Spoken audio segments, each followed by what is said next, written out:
సింగరేణికి ఇన్ని లాభాలు తెచ్చిపెడుతున్నాం. ఇండస్ట్రీ మీద ఆధారపడి మిగతా ప్రాంతం అంతా కూడా అభివృద్ధి.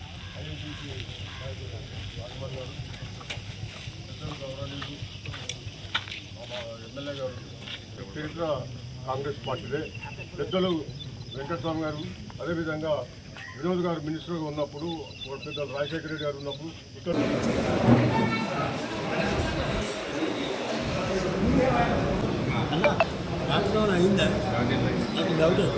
ఇది ఏం సంగతి అని ఒక 2 minutes నేను చెప్పదలుచుకున్నా. ఈడ నిలబడ్డా అంటే ఉట్టి మా నాయన పుణ్యమే. మా నాయన చేసిన సేవలకు 70 ఏళ్ళు చేసిన సేవ నన్ను మా తమ్ముని తీసుకొచ్చి ఇవాళ రాజకీయంగా ఈ లెవెల్కు తీసుకొచ్చాడు. అందుకోసం ధన్యవాదాలు ఆయనకి ఎప్పుడూ చెప్తూనే ఉంటాం. ఆయన గైడ్లైన్స్ ప్రకారంగానే ఉంటాం. మన సింగరేణి సోదరులకు కొన్ని సమస్యలు తెలియక నాకు 2009లో అక్కడ సింగరేణి సోదరులకు సరిగ్గా ఇన్ఫర్మేషన్ పోక నాకు అప్పుడు ఓట్లు పడలే. కానీ నాకు 2004లో గెలిపించారు, మళ్ళీ ఇప్పుడు 2023లో గెలిపించారు.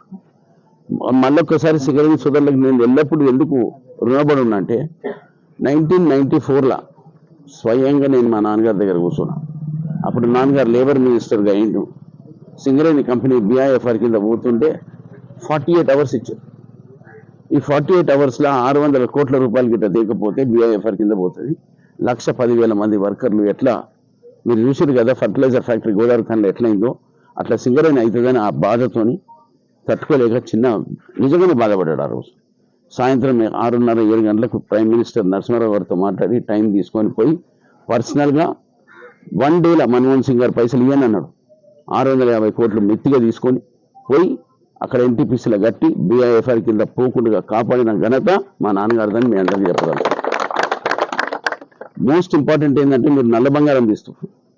నల్ల బంగారం తీసి సింగరేణి కంపెనీని ఇప్పటిదాకా 70 ఏళ్ళ సంది మీరు ప్రాఫిట్లో తీసుకొచ్చారు. నాకు మంచిగా గుర్తున్నది.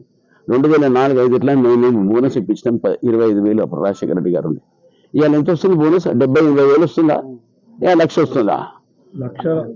అది కూడా నేను దాని గురించి రివ్యూ చేసి ఇప్పుడున్న సమస్యలు హాస్పిటల్ గురించి, హౌసింగ్ గురించి, కొత్త మైన్స్ గురించి ఇవన్నీ నాకున్న కెపాసిటీతోనే 100% టేకప్ చేస్తాను. మీ అందరికీ మాటిస్తున్న సోదరులారా.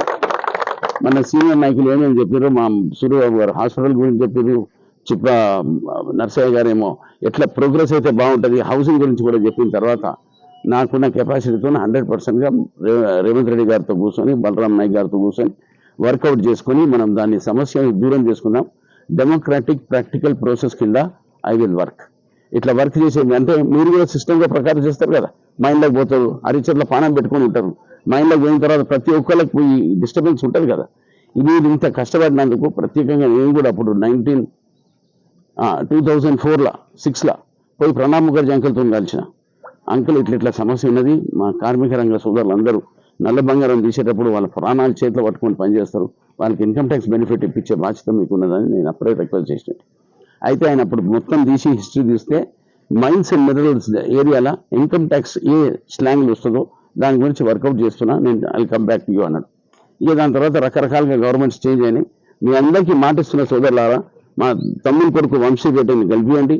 ఆయనతో పాటు నేను పర్సనల్గా తిరిగి ఢిల్లీకి పోయి ఫైనాన్స్ మినిస్టర్గా మాట్లాడి మాకున్న పలుకుబడుకొని మీకు అతి తొందరగా రిలీఫ్ ఇప్పించే కార్యక్రమాన్ని మీ అందరికీ మాటిస్తున్న సోదరులు. ఇది ఉట్టి మాటలు కావు, పనిచేసే కుటుంబం మాది. మా నాయన ఇచ్చిన ఆశీర్వాదం ఏంటంటే పని చేసి జనాలలో పేరు సంపాదించుకోమన్నాడు. ఎవరి దగ్గరికి ₹1 సంపాదించుకునేది అవసరం లేదు. ఆయన పుణ్యానం మేము ఆర్థికంగా బాగానే ఉన్నాం. ఆశీర్వాదంతో కంపెనీలు నడుపుకున్నాం, బిజినెస్ చేసినాం, పైసలు సంపాదించినాం, కరప్షన్ ఇప్పటిదాకా చేయలే. దేవుని దయ వల్ల 2004 నుంచి 2009 వరకు కూడా ఒక పేరు ఏం సంపాదించుకున్నా అంటే only minister with good reputation అని ఆ స్టేటస్ని మెయింటైన్ చేసుకుంటా మా నాయన ఇచ్చిన ఆ కంట్రోల్ని అట్లనే నిభాయిస్తూ జనాలకు సేవ చేసేగా. నేను ఎందుకంటున్నా ఇవన్నీ మాటలు, నేను గెలిచిన తర్వాత విన్ విన్ సిచ్యువేషన్. ఇప్పుడు మీరు నన్ను గెలిపించారు, మా తమ్ముని కొడుకుని గెలిపించిన తర్వాత నేను బెల్లంపల్లి కాదు 50 పెద్దపల్లిలా మేము ప్రతి ఏడాదికి మినిమం 50 కోట్లు తెచ్చేటాను. ఆ 50 కోట్లు తీసుకొచ్చి జనాలకు సేవ చేయనికే, మీకు అందరికీ సేవ చేయనికే కార్యక్రమాన్ని ప్రత్యేకంగా పెట్టి ఉన్న ఏ ప్రభుత్వం అయినా కానీ కూర్చొని మాట్లాడే దమ్ము ధైర్యం ఉన్న మా కుటుంబం 100% పోయి సీఎం గారితో మాట్లాడతా, ఢిల్లీలో కూడా మాట్లాడి ఫండ్ తీసుకొచ్చి మన బెల్లం నిన్న కూడా దాదాపు 4,000 మంది వచ్చారు. పెద్ద ఫంక్షన్ అయింది, మన గ్రౌండ్లో మీటింగ్ అయింది. జనాలందరూ కూడా చాలా పెద్ద ఎత్తున ఫేవరబుల్గా మాట్లాడారు. మీ అందరితో నేను మనవి చేసేది ఏంటంటే కార్మిక రంగము చాలా పెద్ద స్ట్రాంగ్ స్ట్రెంత్. మా కుటుంబం ఎల్లకాలం మీకు రుణపడి ఉంటుంది. మీరు దయచేసి మా తమ్ముని కొడుకును గెలిపి అని వంశపెట్టని నా చేతులు మా తమ్ముని కొడుకును పకడ్బందీ చేస్తే పెద్దలు రాజమౌళి గారు, నాగరాజ్ గోపాల్ గారు, చిప్ప నర్సయ్య గారు, మల్లేష్ గారు అందరినీ వాళ్ళ సర్వీస్ తీసుకొని I would request all of you to come with me to the MD. Okay Venkataswamy గారు, మీ అందరినీ తీసుకొని పోతా. అదొక రిక్వెస్ట్ లెటర్ తయారు చేసుకున్నాం. సీఎం దగ్గర తీసుకుపోతా, సీఎం దగ్గర కూర్చుంటా, అక్కడ కూర్చొని మాట్లాడి ఇది మా బెల్లంపల్లి బీదకరమైన ఏరియా, మేము అందరూ ఉండేది వీకర్ సెక్షన్స్, మీరందరూ కాపాడే బాధ్యత మీకుందని. ఇక ఉన్నది ముఖ్యమైన ఇష్యూ, ఎస్సీ ఎస్టీ బీసీ ఎంతమంది ఉండదు అదే చేతులు చెప్తారా? అందరు వాళ్ళేనా? స్ట్రేట్ క్వశ్చన్ ఒకటే అడుగుతున్నా, మన హక్కుని మనం కాపాడుకోవాలన్నా వద్దా? కాపాడుకోవాలి కదా. ఇప్పుడు మోడీ బీఆర్ఎస్ ఇద్దరు కలుసుకున్నారు, ఆ ఒప్పందం అయిపోయింది, సీక్రెట్ మీటింగ్ అయిపోయింది. ఆడ ఇద్దరు కలిసి ఎలక్షన్ కొట్లాడుకుంటా రేపు పొద్దుగాల మన పవర్లోకి వస్తే ఈ ఉన్న హక్కుని దంగల పడేయాలని ప్లాన్ ఉన్నాడు బీజేపీ వాళ్ళు. బీఆర్ఎస్ వాళ్ళు పొత్తు పెట్టుకున్నారు ఇండైరెక్ట్ గా, ఎందుకంటే వాళ్ళు బతకాలు కూడా జైలుకు పోతారు. మన కాళేశ్వరం ప్రాజెక్టులో చేసిన అవకతవకలు చూసుకుంటే అందరు జనాలు అందరు పరిశాన్ అవుతారు. 1,00,000 కోట్లు అన్నారు, 50,000 కోట్లు అయితే గంగలవైనాయి. ఎవరికి జనాలకు తెలియదు, కానీ పక్క గ్యారంటీ ఎలక్షన్ అయిన తర్వాత ఇన్వెస్టిగేషన్ అవుతుంది. ఏ లెక్క ప్రకారంగా కేసీఆర్ వాళ్ళ కుటుంబం చేసిన అత్యాచారాలను అన్ని బయట పెడతారు. పెట్టిన తర్వాత దానికి యూనియన్ల బుద్ధి చెప్పేది బాధ్యత ఉన్నది. నరేంద్ర మోడీ చేసే కార్యక్రమాన్ని మనం అందరం కలిసికట్టి కాపాడుకుందాం, మన హక్కును కాపాడుకుందాం, మన ఓటును కాపాడుకుందాం. ఆ ఓటు సిస్టమ్ని తీసే కార్యక్రమాన్ని పెట్టండి.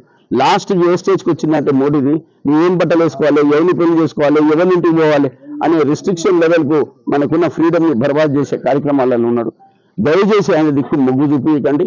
కాంగ్రెస్ పార్టీ మా పెద్దలు రాహుల్ గాంధీ గారు, రేవంత్ రెడ్డి గారు, సోనియమ్మ తల్లి తీసుకున్న కార్యక్రమాన్ని కాపాడుతూ మన ఉన్న వర్కర్స్ సోదరులకు నేను మళ్ళొకసారి విజ్ఞప్తి చేస్తున్నా, నేను అప్పీల్ చేస్తున్నా, రిక్వెస్ట్ చేస్తున్నా, దయచేసి కాంగ్రెస్ పార్టీని కాపాడండి. నాకు ఇచ్చిన అవకాశం లెక్క మా తమ్ముని కొడుకు కూడా ఒకసారి ఓటు ఇచ్చి గెలిపిమని మీ అందరితో ప్రార్థిస్తూ మీరందరూ కైండ్లీ హెల్ప్ చేతి గుర్తుకే